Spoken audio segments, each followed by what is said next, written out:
Acting Customs and Border Protection Commissioner Mark Morgan. Great to have you with us, Mark. And let me start with 8 illegal immigrants in a sanctuary county. The story is replicated across the country. Sanctuary cities, sanctuary counties. California, you can call safely a sanctuary state. Is there any sort of response that's effective here on the part of your agency? So the first thing I would say as Commissioner of the Customs and Border Protection is this is another reason why we need the wall. This isn't a vanity project for the president. This is a tool, a technique that the men and women of the United States Border Patrol have been asking for a long time. And what this should tell the American people, Lou, I'm glad you're bringing this to their attention, is that this just is not a humanitarian crisis. This is why this is also a national security crisis, because people do not want to have intellectually honest conversations. And if we do, we would acknowledge that, look, there are a lot of economic migrants coming here. They're good people, but there's also a lot of bad people that are getting into this country because our borders are not secure, because Congress won't do their job. And this is just another example that proves this. And, another report, the U.S.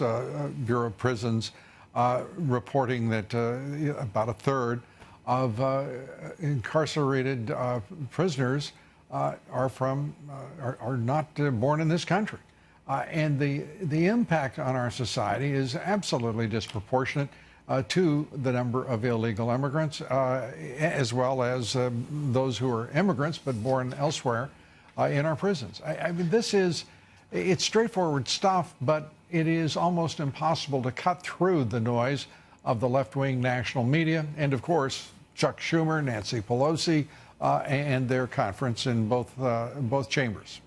Lou, and here's another element. Here's where the American people should be really concerned. We just had a sheriff this week, a public servant, get out there and say that he talks about he enforces the law, but an ICE detainer is not the law. It's just a request. Since when did one law enforcement agency not honor the request of another law enforcement agency? When you stop doing that, I'm telling you, this country, every city that's the attitude, that city is left less safe. This is unconscionable of where we've come in this country with cooperating with each other and this crisis. Speaking of cooperation, because the president threatened Mexico with tariffs, he brought unprecedented cooperation from the government of Mexico. But now we hear from the foreign minister of Mexico that there is perhaps a limit to their cooperation. They do not want to cooperate on the safe third country policy of the United States. Your outlook? So, Lou, I think, look, I had a press conference this week about the numbers.